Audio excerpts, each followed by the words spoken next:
Puisqu'on parle de commission d'enquête parlementaire, le député Guy Marius Sagna dafa attirer suñu attention, bien que nous presse ñu ngi ko doon yëg en temps réel. À chaque fois bu mu jëlee benn initiative proposer une commission d'enquête parlementaire sur tel ou tel autre sujet, il nous informe en temps réel. Depuis lors, déposé na 8 sur la table du président de l'Assemblée nationale, mais aucune réaction. Jàpp nga ne ça c'est... Ouais, mais c'est lui qui a la réponse par contre. Mais question bi nga ma posé nii. C'est le président de l'Assemblée en tant que citoyen. Ah non, mais oui. Parce que yow les représentants. Non, par exemple, xam nga en fait. Parce que oui, benn ci mais je veux dire. Oui. xam nga moom bi mu leen di yëgal. Oui. man yëgaluma ko yéen la ko yëgal. ñun ñu war leen ko yëgal. yéen ngeen war ñu ko yëgal man ci yéen laa ko war a yëgal. man ci yéen laa ko war a yëgal. donc finalement c'est lui qui choisit son agenda pour yëgle ak ñàkk yëgle. Non, il nous transmet, mais Sénégal 7 a écrit dessus. bind na ci malal. ñëpp yëg nañ ko quand même ñëpp yëg nañ ko. Ouais, amoo ci tontu loolu. ay loolu amoo ci tontu. D'accord ba tey donc comme ni nga ko waxee balaa ñuy ñëw d'abord ci report bi Abdou. gis nañu aussi audience bi nga xamante ni candidat recalé yi jotoon nañu def benn délégation. waaw dem seeti président. waaw pour audience waxtaan ak moom ci biir waxtaan bi. énuméré nañ fa ay points y compris la libération de Bassirou Diomaye de Sonko et les candidats ak astafurlah les détenus yi nga xamante ni jàpp nañ leen même su fekkee président dafay wax ne détenu politique amul donc bi ñu demee seeti président moom bindaat na bataaxal tontu leen tey ñu bëri jàppoon ne sax loolu matu ko woon ndaxte dialogue bi ña fa demoon 16 points yi ñu définiroon amul dara luñ ci appliqué yow sa gis-gis tey boo doon analyser ci loolu est-ce que da ngay rejoindre thèse bi nga xamante ni moom la nit ñi di doon développé depuis ci dialogue politique bi lan la nit ñi développé mooy à chaque fois président day woote mais su wootee gars yi dañuy dem wuyu te bu ñu wuyoo du am jeexital li mu bëgg a def lay def maanaam non cette fois-ci du benn pourquoi parce que ñaari weer a ko dese ça c'est fondamentalement important à souligner et que par rapport à la libération des détenus ci li ma dégg ci Bara Dolly suma juumul ak ci ñeneen ñi à la suite bi ñu gars yi posé cette question de la libération des détenus et de Bassirou Diomaye il a dit nañu bind demande de liberté provisoire. Que le procureur n'allait pas s'y opposer. Et que loolu leer na. mooy il veut avoir le crédit de la libération de ces détenus là. Mais c'est un couteau à double tranchant. Quand même. Tu ne peux pas nous dire que ce ne sont pas des détenus politiques. nga ñëwaat. ne ñu woy le procureur ne va pas s'y opposer. mooy finalement tu te contredis. et que ces gens-là. bu ñu génnee ils vont animer les élections et au profit de l'opposition et ils vont encore faire beaucoup plus mal mais kenn warul tënk libération nit ci wéy bu ma ko génnee du baax ci man ci élection yi wala su ma ko génnee dina baax ci man ci élection yi da ngay xool li yoon wax. Tout à fait. le droit.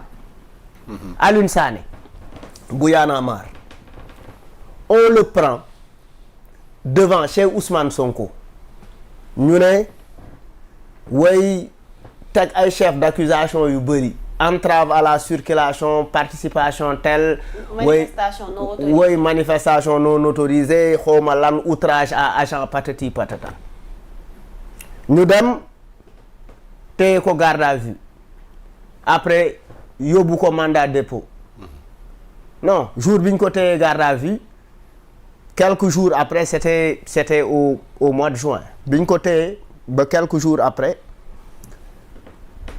ñu décerné ko mandat dépôt avocat bi taxaw ne nous avons les preuves de kii deful li ngeen koy wax ni ñu wane une vidéo et sur la base de cette vidéo le juge ne ko na dem ñibbi këram mu ñibbi këram procureur interjeté appel bi procureur interjeté appel ñu woowaat Alioune Sané donc et jusque là ba pare ci diggante bi ils ont essayé de dire oui Alioune Sané c'était lui qui envoyait de l'argent non pas qui envoyait de l'argent qui avec sa 4x4 il distribuait de l'essence pour Boy Tal au mois de juin alors que pendant ce temps Alioune Sané était à la section de recherche donc en fait bëri na toutes ces formes d'injustice qui existent qui donnent une mauvaise impression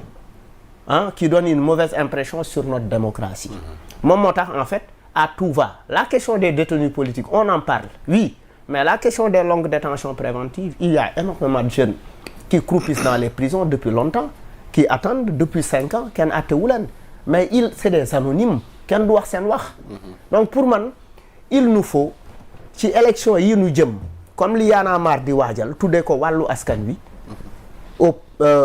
à la place des cultures urbaines en face Nabil Choucair les 19 20 21 et 22 mu nekk programme boo xamante ne toutes les communautés c'est-à-dire toutes les représentations de la société sénégalaise seront là mécaniciens femmes de ménage tout le monde tous les compartiments de la société face aux candidats pour demander la part du peuple parce que dañu seetlu ni bu campagne électorale jotee c'est les candidats qui vont vers les citoyens qui parlent et qui repartent alors que il faut que cette fois-ci que ça soit le contraire que ça soit les candidats qui soient assis et que ce soit les citoyens qui posent des questions à ces candidats-là donc pour man yooyu am solo la démarche yooyu nag dafay tax ñu dem vers des élections pacifiées vers des élections apaisées vers des élections inclusives etc. loolu jàpp naa ni baax na pour suuxat démocratie baax na pour que les gens que nos populations aussi arrêtent de voter simplement parce que je ne suis pas content de tel il faut en 2012 il faut qu'on vote il faut qu'on donne du sens à notre vote il faut aussi qu'on ait l'habitude de surveiller nos candidats pour le programme pour lequel ils ont été élus parce que da ngay fal nit parce que ndenkaane bu amul saytu luubal ba day yomb il est important que nous en tant que Sénégalais qu'on soit plus mature que ñu xam ni choisir un candidat j'ai choisi choix bi ngay def yow personnellement pour élire quelqu'un c'est une grosse responsabilité donc boo gëmee nit topp ko ba mu jot ci li nga ko ba mu jot ci li taxoon nga topp ko da nga war a wéyal sa topp gi nga koy topp di xool ndax moom mu ngi sàmmonte ak li mu waxoon il n'y a pas assez de surveillance il n'y a pas assez de masse critique au Sénégal c'est pourquoi nos candidats se permettent de faire n'importe quoi. D'accord. Il n'y a pas assez de masse critique daf may andiwaat à ce que qu'on parle de Y'en a marre. Yes. taxawaayam. En 2011 on était encore étudiants. Vous étiez très actif. Oui. Dans l'espace politique. Les politiques sax dañ leen Abdoulaye Wade en vérité daf leen craindroon. Oui. On peut parler ainsi parce que boo leen jógee amul taxaw fileeg li ngeen bëgg pour askan wi. amu leen ko. oui mais tey Malal. Sénégal wala askanu Sénégal dañoo tumuranke ci taxawaayu Y'en a marre. askanu Sénégal gisatuñu taxawaay boobu ñu gisoon en 2011 ñu xam ne bu ñu gisee Y'en a marre rek. en fait dinañu gis ne. ils vont être sauvés. bi yoon pratiquement la société